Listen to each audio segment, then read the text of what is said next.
overseas and I went to Amsterdam. My dad was in World War II. He was a lot older than I. Well, obviously he was older than I was. He had me when he was an older fella, and he served in World War II, and he liberated Holland, from the icy grip of that dork Hitler, So, and, with Hitler, the more I learn about that guy, the more I don't care for him. And that, of course, is the great late Norm Macdonald. Hello, everybody, and welcome to Carnival Personnel Sideshow. I'm Jacques.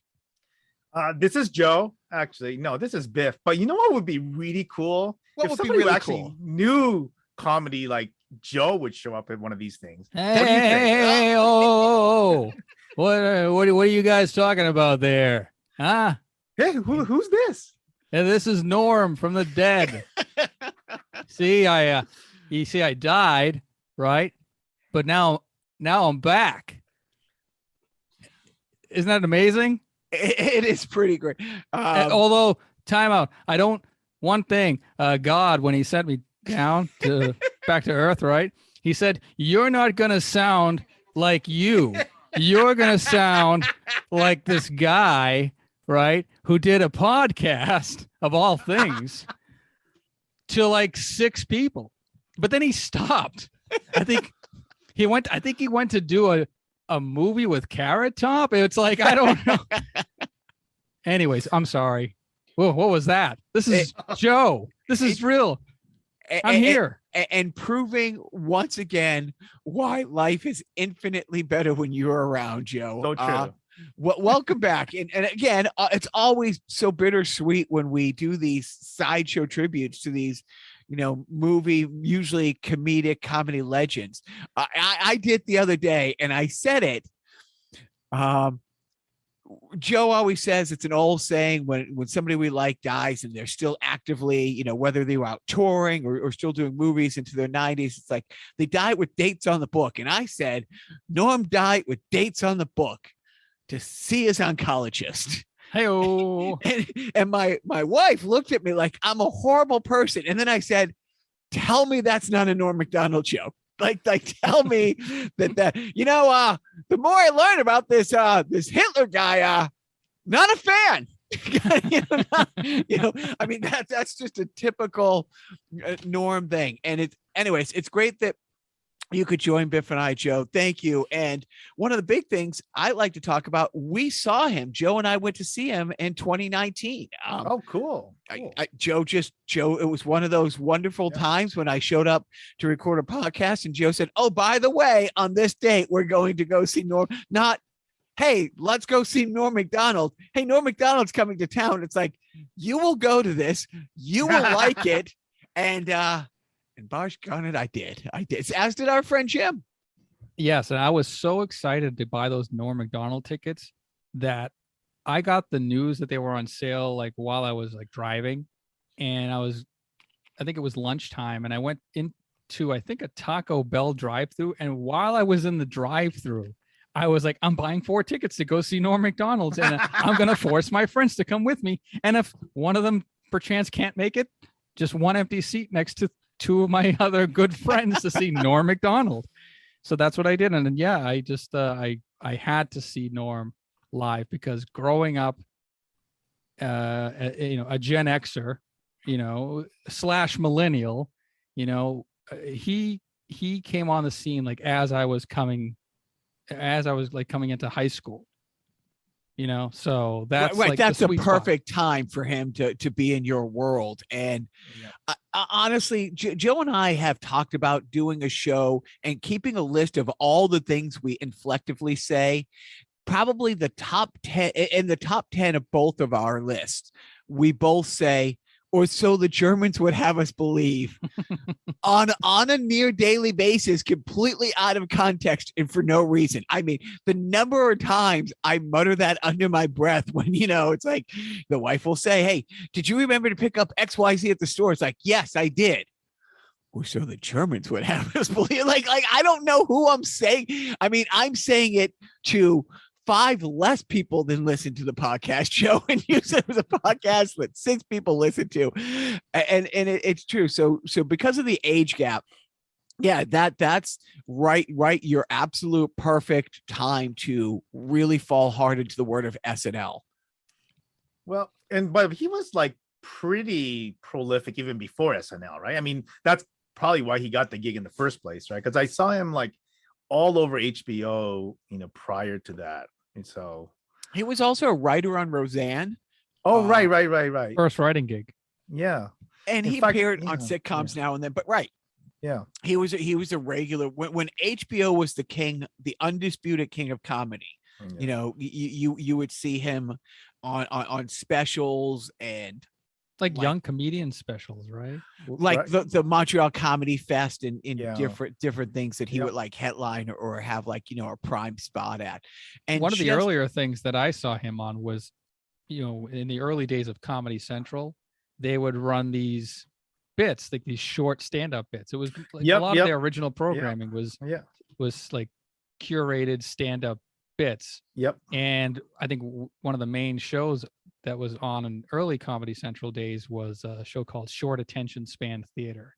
And they would have like a news desk set up, and they would just like cut away to brief snippets of stand-up routines from different stand-ups about a specific topic. And Norm was a frequent player in those montages. And that's like, I think that's the first time I saw Norm Macdonald. And then when he went on SNL in '93, that's that's like, oh, okay, yes, the world has accepted Norm Macdonald as much as I've accepted Norm Macdonald. Okay. And I think Norm, like a lot of the comedians that the three of us tend to like, are comedians that real comedians love. He was a favorite by all the people that we like in the mid to late 80s and into the 90s and stuff like that, where he really became the household name. Let's talk about just SNL for a second. Joe, is there anything funnier than Turd Ferguson? I mean, anything funnier than Turd Ferguson? I mean, you went right to the top. Like, we're not even doing a top 10. We're just doing the top one. No, I didn't do. We could talk as Larry King, which was great. We could talk as Bob Dole, which anybody under 40 have any idea who Bob Dole is? Now he did an amazing impression of Bob Dole, but right now that's in the who the fuck cares category. We're going right to Turd Ferguson. I mean, so Turd Ferguson is really, it's that secondary character of the actual impression, which was the Burt Reynolds, right? I mean, it's Burt Reynolds, right? And so that's why, Turd Ferguson is just one bit on that recurring character that he played. So, that whole Burt Reynolds thing, especially because, he played that opposite the Will Ferrell doing the straight man, right? That was what was great about it, right? Yeah. And what I didn't really realize, I knew what Burt Reynolds looked like, like Cannonball Run days and, kind of like his zenith of his powers. But I had no idea how much Burt Reynolds really resembled, or the vice versa, Norm Macdonald really resembled Burt Reynolds, like as in his youth, like in the Deliverance days, like right. Yeah. So, when they did Celebrity Jeopardy with Norm Macdonald doing Burt Reynolds, it was like, it was like something that magically, it was like an explosion of like perfect storm of comedy, like the Norm Macdonald, he's already kind of like, it's almost like he's already influenced by like, he's part Bob Dylan, part Burt Reynolds in a way, just kind of like too cool for the room. Know, and then just to give that character a square like Alex Trebek to play against, like somebody who just wants to play the game and wants to get on with it and has to battle each question uphill with these 3 moronic celebrity contestants. And one of them, obviously you have the Sean Connery being like the probably the greatest foil to Alex Trebek, but close second is Burt Reynolds, aka Turd Ferguson, because Turd Ferguson, funny name. Funny hat. It's a cowboy hat, but it's bigger. Found this backstage. It's a giant foam cowboy hat, but it's funny because it's it's bigger than a regular hat. Colin Jost, and this is years ago, point blank has said a number of times, it's like he's trying to do when he's doing the news. Like that's who he's modeling his delivery after. That like that was always his guy, that he just like, because he's in your age range, Joe. Like, so he probably same thing, sophomore year in high school, like, just pout around like, I don't know what he did. Wait, who was doing it? Colin Jost. Colin Jost, yeah. Yeah. Right. So Norm Macdonald was like his template for doing the news and how he does it. Well, Seth Meyers was specifically like the one when Seth did his kind of eulogy to Norm, he said like he would have to beat out the Norm Macdonald from his delivery of the news. Oh, how did that story go?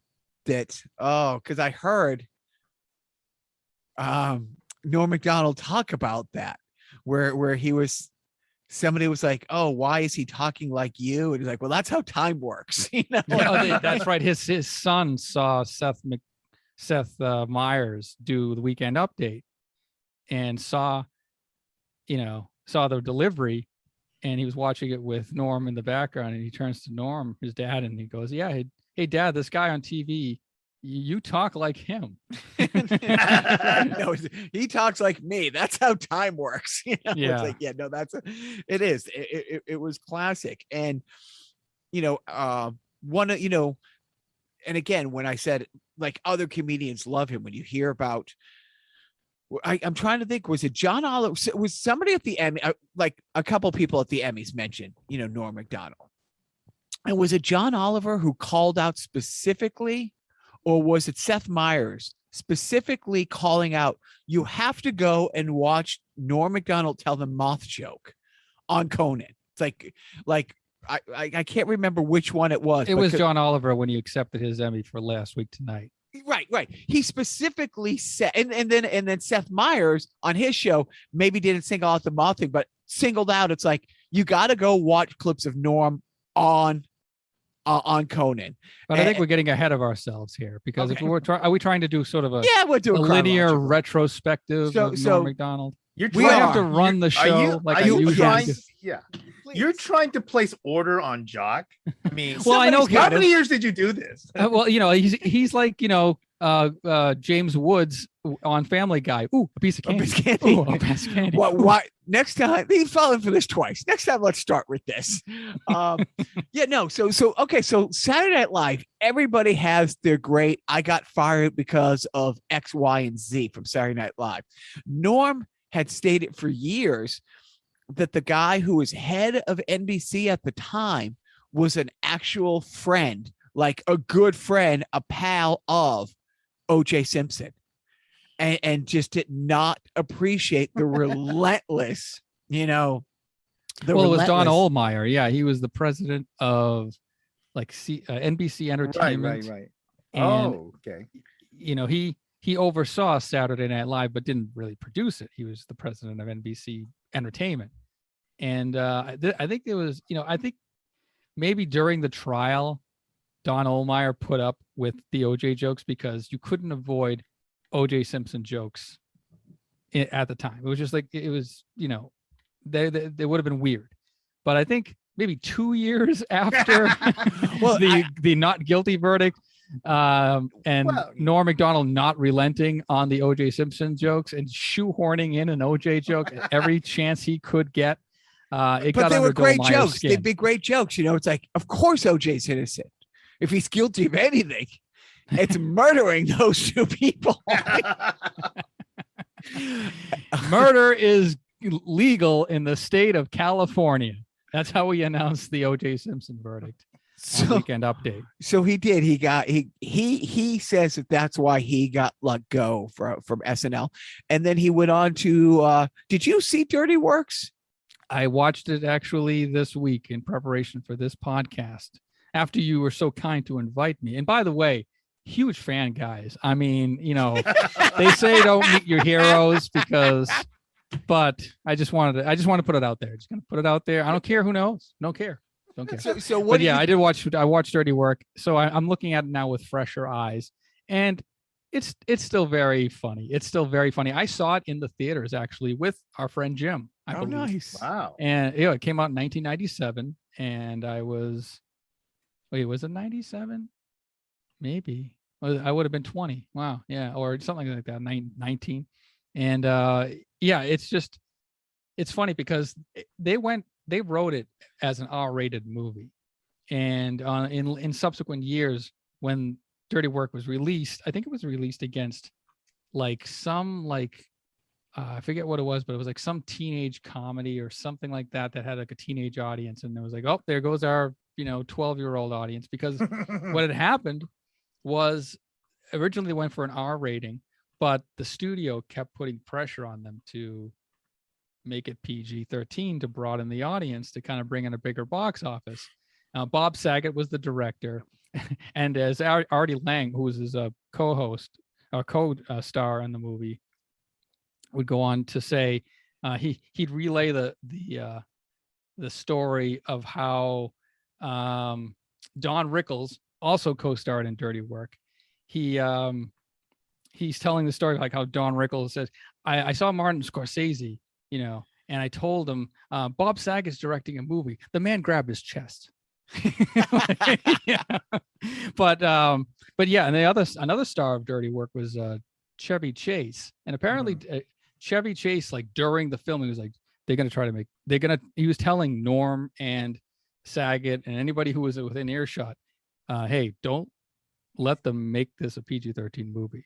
Just don't. Like it's not gonna. It's a lose-lose situation. This is a funny script as it is, but they caved, and yeah, it's a kind of a mediocre, mediocre outing, but it does have a good anal rape joke, which I always appreciate. Can't get enough anal rape jokes. No, it's when they get thrown into jail. First of all, they're going to jail. Like they were arrested. They were in like one of those like TV jail cells, where it was like a couple of benches and all the guys were sitting on it, and some of them were wearing flannel and whatever. And so, Norm's talking to Artie, and he's like, I don't like prison, man, because you know what happens in prison. And Artie's like, what happens in prison? It's like, what happens in prison is like the big thing. And then a guy approaches them, and it's like, hey, you pretty boy, let's go. And then Norm goes off screen. They cut to another scene. They come back, and then Norm is up, walking back into frame, pulling up his pants above his underwear. And he goes, what hurts the most? The lack of respect. Oh, he was a gift. And then did you remember Biff, do you remember anything about his TV show? The Norm Show? It lasted 3 years. He was an ex-NHL player, banned for life for gambling and tax evasion. I didn't even remember that. It's kind of vaguely, but it never really entered my mind. Now that you say it kind of like, I don't think I really watched it though. It was your absolute middle of the road regular ABC late or mid to late 90s sitcom. Like nothing special about it, but it was fine. It was okay. But it turned out I think one of the sad things about it is how autobiographical it was. Did you know that he was had a real lifelong gambling problem? Oh, I did not know that. Wow. That he's gone broke a few times, and he says he blames it because he at one time won an obscene amount of money, like playing craps, in Vegas, that, he spent the rest of the time trying to chase that dragon back. So whether it was, making fun of himself, but he was an ex-NHL player living in New York, banned for life for gambling and tax evasion. Do you remember it at all, Joe? You watch a couple episodes this week to get into the groove? I haven't rewatched Norm because I don't know if anybody's streaming the Norm Show anywhere. I think even YouTube might not even. No, I didn't actually check it out, but I do remember watching episodes of the show in 2000 when it was first on. And actually, if while we're in this era of Norm, I do want to bring up that while he was promoting the Norm Show, because he did a lot of promotion for the Norm Show, he went on, which was probably arguably the opposite of Celebrity Jeopardy. He was on Celebrity Who Wants to Be a Millionaire. Wow. And he did phenomenally well. Wow. Phenomenally well, which I was actually rewatching just before we started the podcast here. He made it all the way to $500,000. He was one question away from the million. And I unfortunately, I forget what the question was at the $1 million mark, but he had run out of lifelines, and he was just like, he's a gambling guy, you know, like the question before to get to the 500,000 was like, this Broadway musical incorporated works of both Samuel Beckett and John Lennon. And he's not a Broadway guy. He is not a Broadway guy. But he used to work on Broadway. Right. I think he worked near Broadway. Near Broadway. Off I already know the Americas or something like that. So yeah, he gets to it, and he's just like, he has no lifelines left. If he gets it wrong, he loses $120-something thousand. And he's like deducing what it might be based on, like, he's like, I heard old Calcutta's dirty, and it takes place in India and has some dark themes. And Samuel Beckett is dark. D old Calcutta, final answer. Just like that. Like, he didn't even, like, he thought about it, but then when he was ready to go, he just went for it and he won.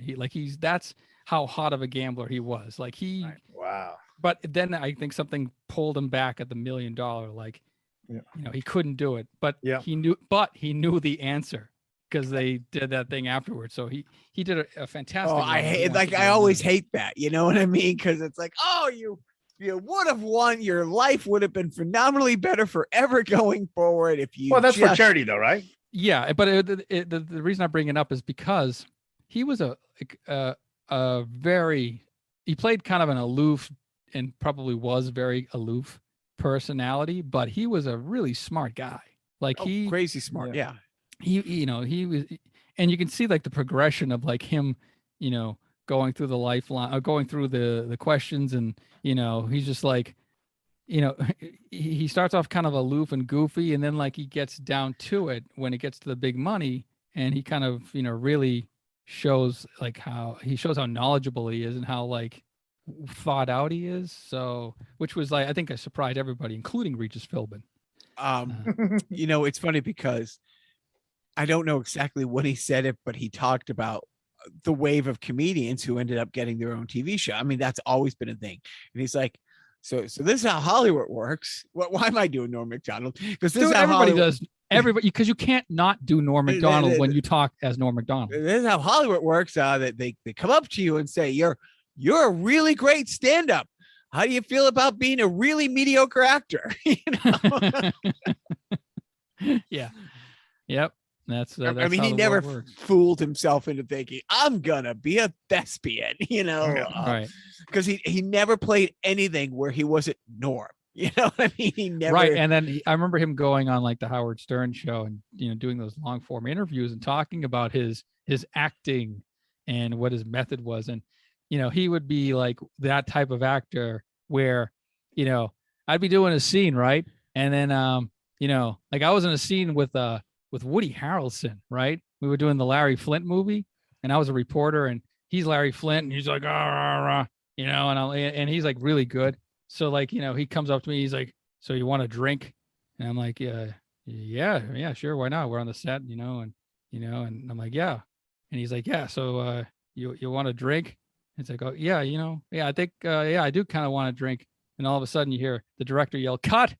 Norm, what are you doing? And he's like, what? Oh, we're in the movie? I thought, and you know, Woody Harrelson's that good of an actor. Whereas if you're talking to me as my character name, I'm like, who the hell is this? Who the hell's Mitch?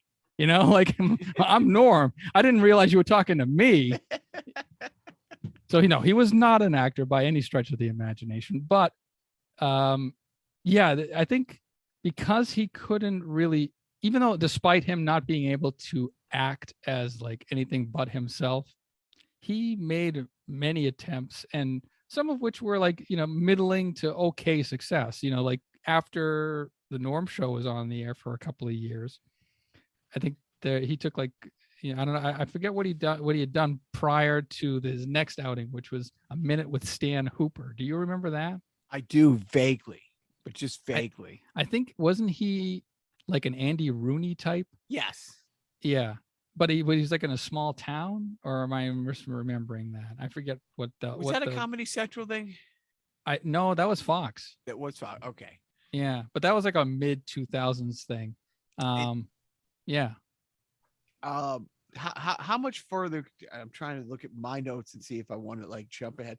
Do you have any favorite bits before we go on to like the talk show stuff? One of my favorite bits I've always loved is when he talks about his uncle dying of sadly he's talking about his uncle dying of cancer. He goes, people don't die anymore. They don't just get old and die. They battle heroically.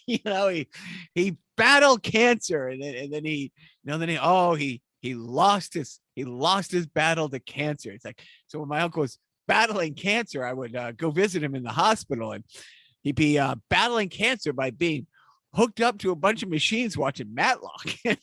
that's how he was battling cancer, and then he lost his battle. And it's like, but doesn't the cancer die when you die? I say it's a draw. I say I got this friend Paul, and he has a disease, and he's an alcoholic, and it's a real disease.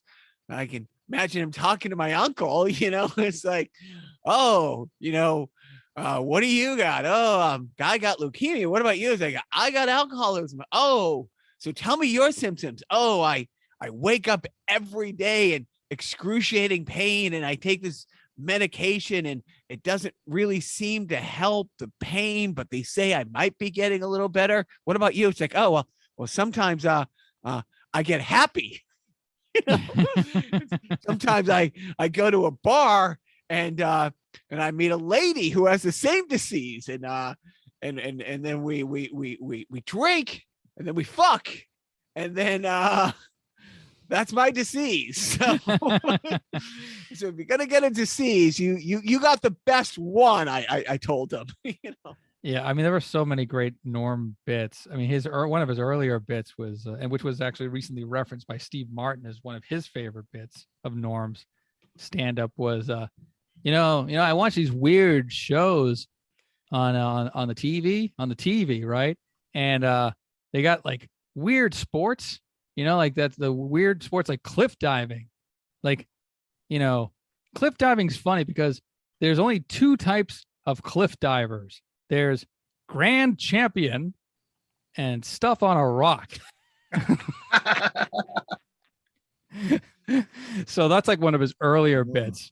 One of my favorite, like, more recent bits was, of course, the one that he closed out the run on the Late Show with David Letterman with I don't know if you all are history buffs, right? But the worst country, in my opinion, in the world is Germany, because Germany, right, in the earlier part of the 20th century, they decided to go to war. And who do they choose as their enemy? The world.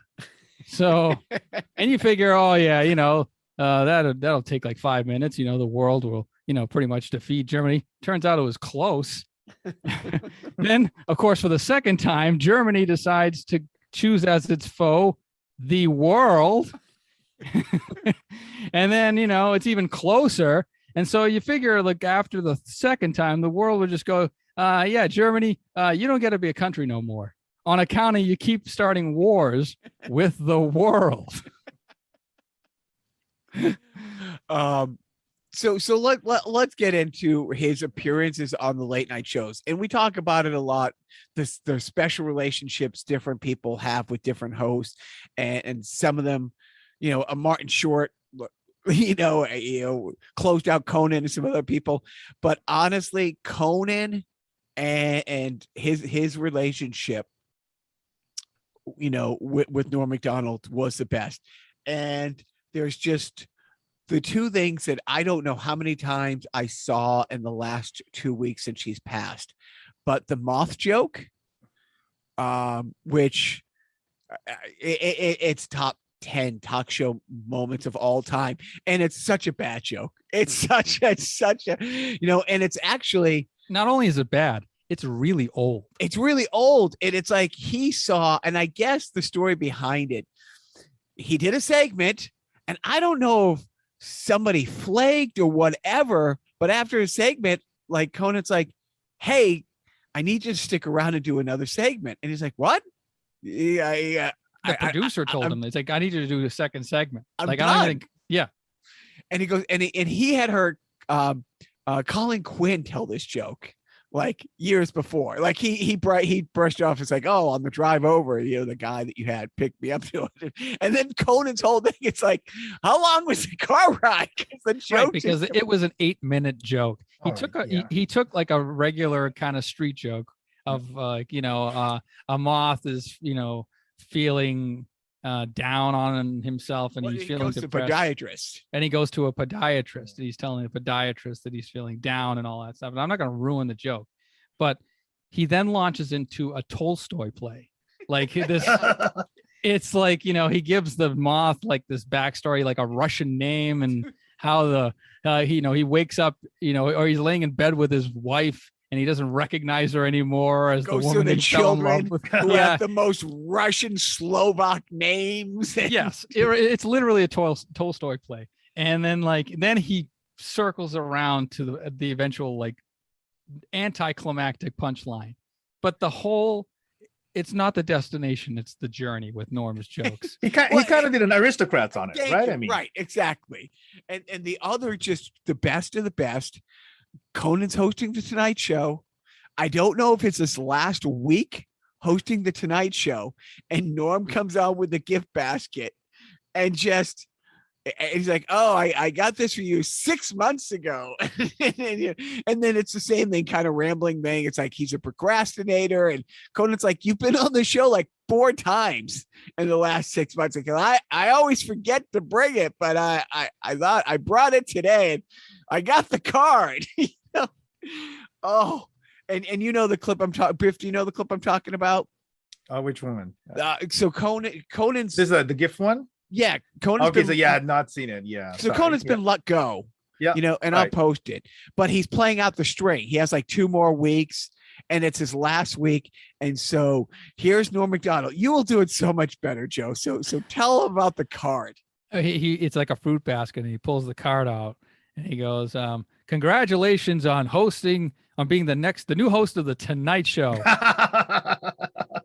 This is a job. This is an accomplishment that no one can take away from you. And it's just like, you're the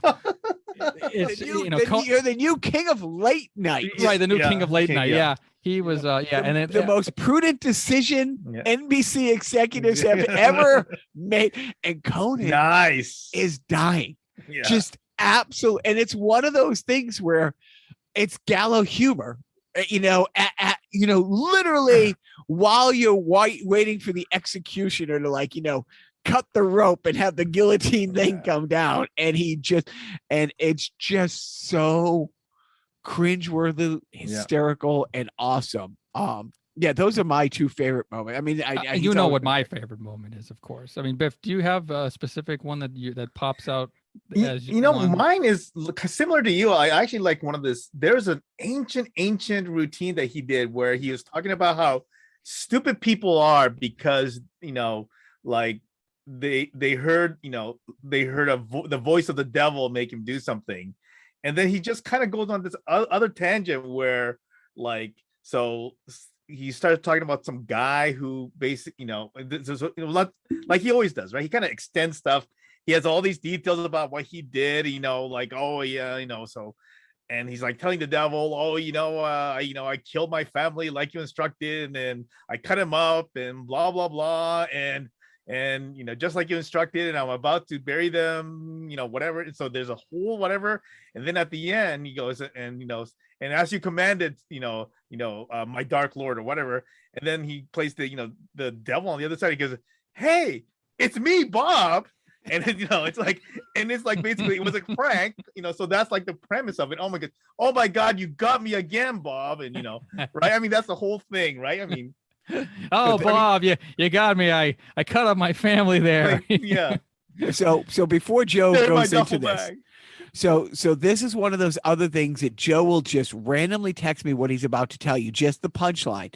But the night he passed, falling down the rabbit hole, this was the one thing that I made, the wife sit down and watch with me. And of course, she knew the woman who was on that, Joe will get into. And I was literally giddy just waiting for it because I knew her reaction was going to be. It's like, it's the first time she got to see it, Joe. So she didn't know. She knew it was something funny, that she'd like it. But her reaction was, it's like one of those moments where, oh, I wish I was seeing it for the first time. But go ahead. So in 1995, Late Night with Conan O'Brien, Norm sits down as per usual. He does a segment, and then he actually sticks around for the second guest, who that night was Courtney Thorne Smith, the actress probably best known at the time for being on Melrose Place. She comes on, very nice. They're having a good conversation, but Norm's kind of, being his Norm self. Like he's constantly kind of interjecting whenever he sees an opportunity to kind of, make some sort of snarky remark, but not in a mean, well, maybe kind of in a mean way, but playfully mean way. And Conan knows that he's got a monster on the other side of this guest that he has to, get through this portion of with. And so Courtney Thorne Smith starts to reveal that she, is no longer on Melrose Place because she's, moving on with the next chapter in her career, which is at that time a movie that she was making, co-starring in with Carrot Top, the prop comic. And not to be confused with the other Carrot Top. Yeah. So this is for the audience. Tell the folks out there who Carrot Top is, Joe. So Norm leans in and goes, "Wait a minute, you left Melrose Place to do a movie with Carrot Top?" So it's like Conan's like trying to keep Norm at bay, but it's to no use because every time something comes up about this Carrot Top movie, he's on it. They're like, we're not sure, the name of the movie is yet to be determined or in the works or something like that, according to Conan. And Norm goes, "Hey, what would be a good name for a Carrot Top movie? What's that, Norm? Box Office Poison." And Andy Richter is dying. There are people doing CPR to revive him because he is dead. He's like, Conan's like, "Courtney Thorne Smith, the woman sitting to your left, is also in the movie." He's like, "Oh, no. I'm going to go see it because I like her. She's like a good actress and talk show lady." And then finally, mercifully, Conan wraps up the interview and he's talking her out, kind of plugging her next venture or whatever. And he circles back to the Carrot Top movie. "So you're going to be in a new Carrot Top movie, title to be determined." And she just blurts out, "Chairman of the board." Like, oh, Conan's surprised, kind of a dead-ish silence. Conan looks over to Norm and goes, "Do something with that, you freak." And then the audience laughs and it's like, "Oh yeah, we're going to wrap up now." And then all of a sudden you hear Norm goes, "I bet the board is spelled BORED." And then Conan just stands up. He's doubled up. Like he threw in the towel. They didn't have enough EMTs on set that night to do both Andy Richter and Conan O'Brien. And the look on Conan's face is like, what did I do? Like, I mean, I teed it up. And the other thing is, like, he didn't know her from Melrose Place. He knew her from being on a talk show that's opposite of Conan that he saw her on the day before. Tom Snyder show, right? He's like, yeah, the competing show of Conan O'Brien. That's where Norm saw Courtney Thorne Smith. So it was just all around awful. But when I was telling Jacques, when I saw that live, watching it that night, I had an awakening.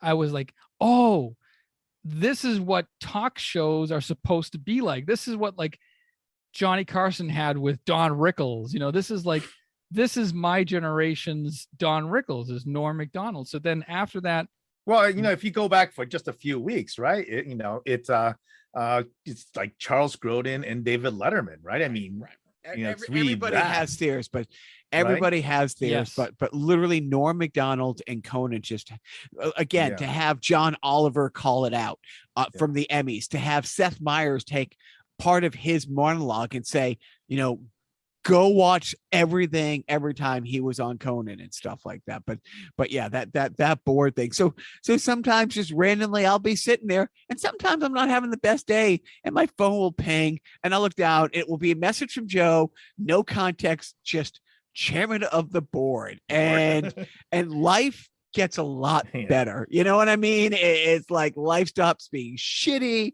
And you don't want to go to the rickety stool store or the rope store. Yeah, I don't, but the coupon's going to expire, and so I still feel like I should make that trip. But it's no mistake, those two stores, by the way, the rope store and the rickety stool store are always next to each other. You know, it's not an accident. It's it's location.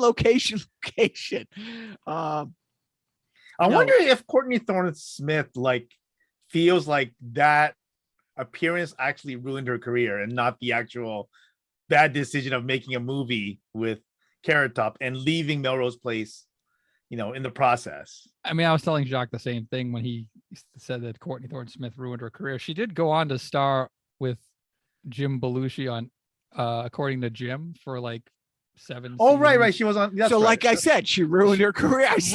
I stand by what I said. You're right. She could have been in Melrose Place, the reunion. Yeah. You know. Well, by the way, who else? Actually, who else on Melrose Place do you know? I never watched it, but Yeah. I know management did. But that wasn't our demographic. Is that Luke Perry? Is that no? Luke That Perry was one? no. Is that 90210? How dare you? How dare you? R.I.P. You know, I can't tell those, you know, shows apart. I never watched any of it. One Tree Hill, on the other hand, Yes. that was programming. Still don't know that one. No. If there's one thing I've said about Biff, I've said it 1,000 times. He's a Dawson Creek guy. Just tried and true Dawson. Still. Okay, you have derailed. So Norm Macdonald again, 61. It's crazy that when we saw him 2 years ago, he was, you know, battling cancer. Yeah. You know, but truly, he has so many jokes about dying and death and dealing with death. You know, one of his routines from a few years ago, he talked about, it's like all these politicians out there. You know, the most important issue is employment and unemployment. It's the most important issue. It's like, no, I'm gonna vote for the candidate who addresses not getting old and dying. Like I would say that is the biggest issue of the times, is getting old and dying. Before you guys wrap up, I do want to mention more stuff about Norm that I don't want to overlook. One of my other favorite bits on Saturday Night Live was Norm wasn't a big sketch guy, although when he appeared in sketches, they were pretty fun, pretty darn funny. And one of the ones that was perfect Norm Macdonald was the West Side Story spoof, where he's in a gang that's, you know, in West Side Story, and you know, like a 50s gang, and they're on a stoop and they're talking about like, all right, you know, tonight we're gonna get those sharks, and then all of a sudden you hear like the snapping, and then it's like, you know, everybody starts, you know, one guy stands up and does a quick like 1 minute number, does like a little dance, and then sits back down, and music stops. Norm looks over and he goes, "What the hell was that? Were you dancing?" And then so like he's the one guy in this whole group of characters that doesn't realize that he's in a musical, you know. So like, and then the sharks come, and then they have like a big choreograph. I was like, "Did you guys rehearse?" And I wasn't. Like, no, this is just sort of spur of the moment. You know, he does this thing with his arm, and so I just sort of followed his lead.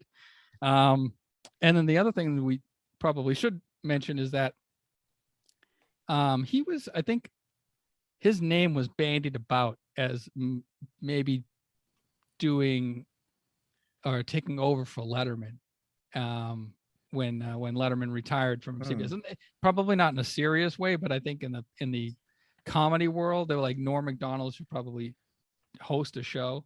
And I think that's what Norm was trying to do in his later years, was kick off some sort of a talk show, which he kind of did on a very funny level, but a very Norm Macdonald, you're either with him or you're against him kind of thing. He was not fit for a broadcast audience.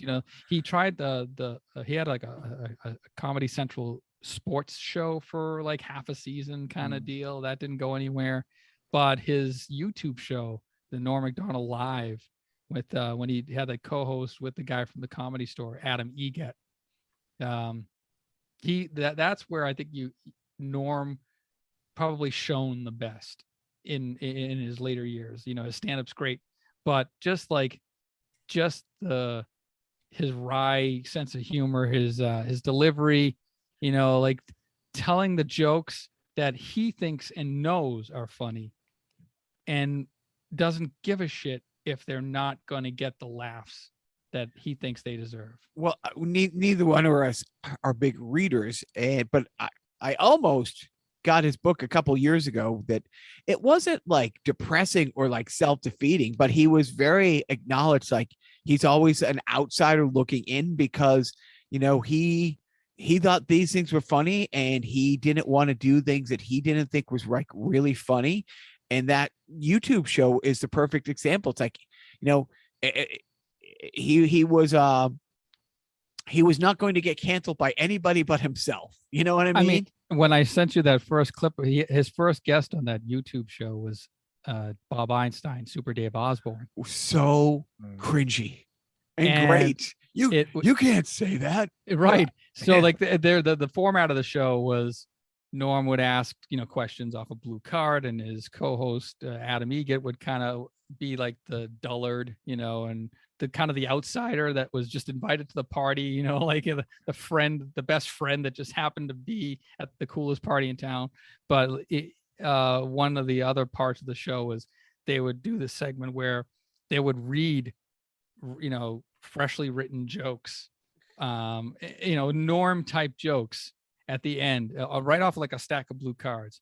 And he would ask, their guests to read them cold, where I don't think they did this with Bob Einstein, but the one joke that stood out to me with the Bob Einstein episode was Norm reading the joke that said, golden shackles would be a great retirement gift for a really good slave. And Bob Einstein looks over and goes, "What are you doing? You can't say that. I'm not a part of this. I'm not a part of this. What's happening?" And that was the first episode.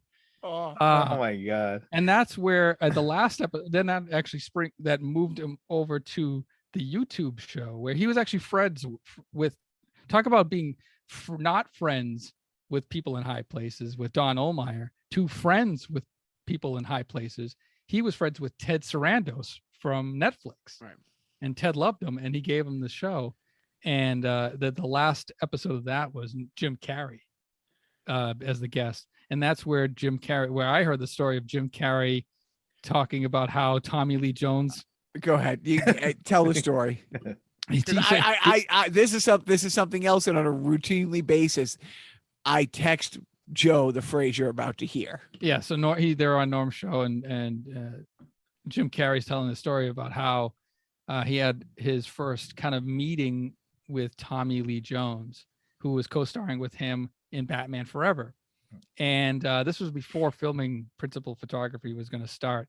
And he's at a restaurant, and then one of the maitre d' or something comes up to Jim Carrey and says, "Oh, by the way, Tommy Lee Jones is here as well. I understand you two are working together. Maybe you'd like to go meet him," or he's sitting right over there. And so Jim Carrey goes over to introduce himself, and he goes, "Hi, Tommy. I am Jim Carrey. I'm looking forward to working with you. And, I just want to say it's a great honor to be on the same project as somebody like yourself." And Tommy Lee Jones kind of looks at him kind of sternly, and he shakes his hands, and then he grabs his arm with his other hand, pulls Jim Carrey in, and he goes, leans in and says, I hate you. I despise you. And then he said the line that will echo in my mind forever. He says, Tommy Lee Jones says to Jim Carrey, I cannot sanction your buffoonery. And that was his first meeting with Tommy Lee Jones. My God. Because you wonder, it's like, and I don't know, we could look it up, like how often, because they're around the same age, John, Jim Carrey and Norm Macdonald, and they're both from Canada. So they probably came up through the Canadian circuit and all that kind of stuff. Mm-hmm. Again, I'm so thankful that you got the tickets and that we're not sitting here talking about, we should have seen him when we could have. Thank you so much for taking me to that Norm show in 2019, Joe. That was absolutely great. And it's been a really bittersweet couple weeks, just going back and like reliving all the great stuff. I did not rewatch Dirty Works, but I think I will. And I will now also go on a quest. I guarantee you, because it was 54 episodes. There's a box set out there of the Norm show. Maybe right after we finish doing our Get a Life podcast, where we dissect each and every episode, we'll transition into a Norm, the Norm show. But it was absolutely great. Biff, you got any closing thoughts on Norm? No, except to say, kind of going back to the other point that you made it. And I think that if he had been doing the weekend update, like in the current scenario, I'm almost thinking that he would have done better, only because, well, two reasons. I think people's humors have kind of caught up a little bit more to the kind of stuff that Norm delivers. I think that stuff was just a little too far ahead of time. And I think the second part is, I thought a lot of his stuff on Weekend Update was great, but the audience didn't. And I don't know if you had that same reaction, right? I mean, and so I'm thinking, it wasn't really, it hurt that the audience didn't react, because people, I think, assumed that the joke sucked because the audience didn't react. But I thought his stuff was like really, really good. Like I really, really liked his Weekend Updates. And it's just one of those things where if he had a no audience, like, Seth Meyers delivered for 14 months without an audience, right? Or maybe he's still without an audience. He's still going without an audience. It's funny that you say that, because he does. Like, there are some jokes that he knows if there was an audience there, that it would have bombed, and he recognizes it. You know what I mean? In a funny, very Norm way. But like Joe was saying earlier, it's like, that's one of the great things. It's like, just because you don't laugh doesn't mean it's not hysterical. Absolutely. And Norm knows that's the that. thing. Yep. So I think that's the unfortunate thing about Norm. I think there was that timing issue. I think that was because I think he was a much better talent than he got the notoriety, right? Yeah, I think that's what drew me to him the most, was that he was just so ballsy, and he would tell the jokes that he knew weren't going to get the big laughs, but he's like, these are funny jokes. These need to be told. It's my duty to tell these jokes because I think they're funny. And one final thing I want to say about the Weekend Update stuff is that, I at one time fancied myself a sketch performer, if you remember, Jacques, and we took over Misty's Kitchen.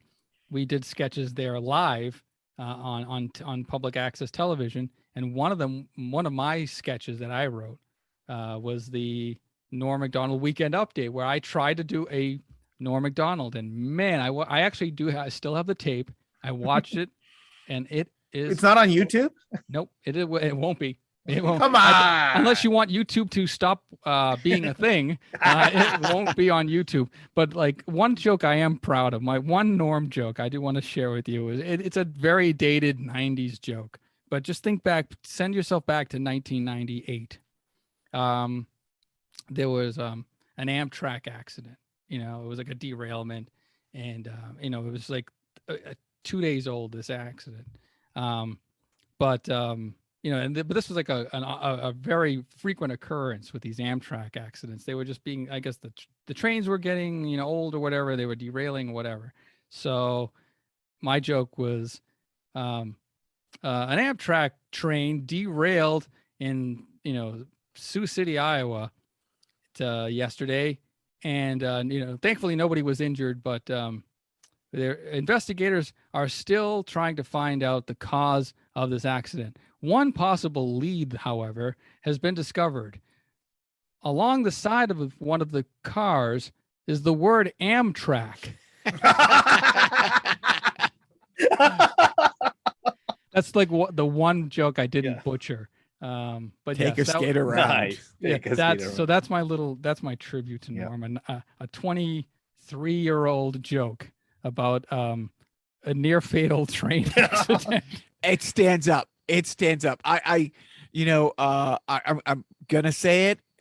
Joe, I hope it doesn't take another passing of another comic legend to have you jump on with Biff and I, because the more that other people talk, the less I talk, which This is makes true. this a much better. Even if what you're saying is jumbled nonsense, it's nice to have jumbled nonsense coming from another voice other than mine.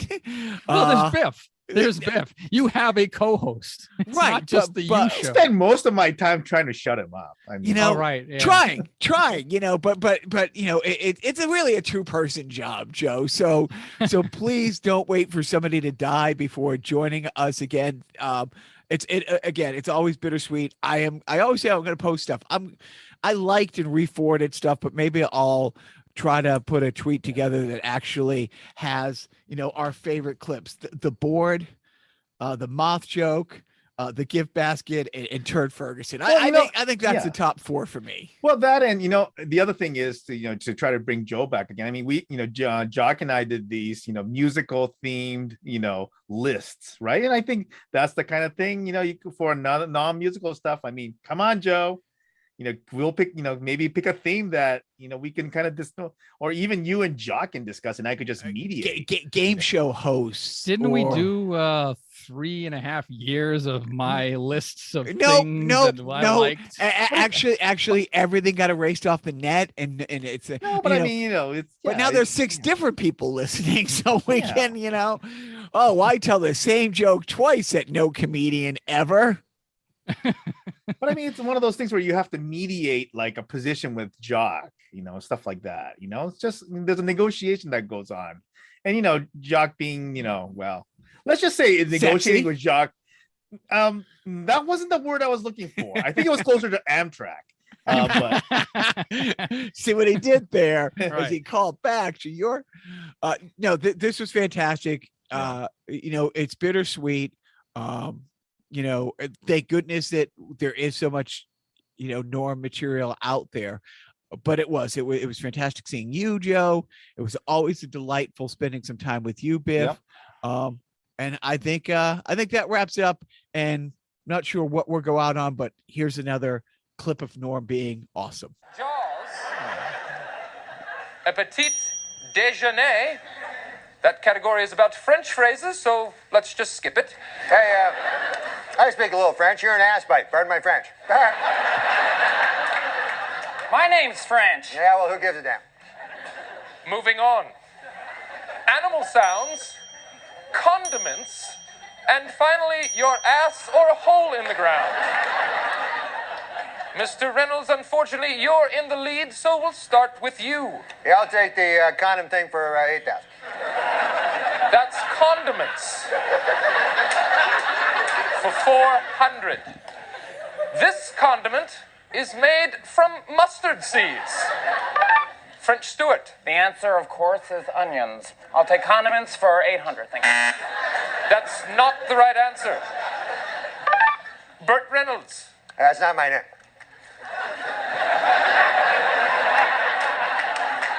Okay. Turd Ferguson. Yeah, what do you want? You buzzed in. No, I didn't. Yes, you did. Yeah, well, that's your opinion. I hate my job. The answer was mustard. Mustard is made from mustard seeds. Mr. Reynolds, it's still your board. Yeah, well, why don't you give me 8 for 200? It's not 8 tits.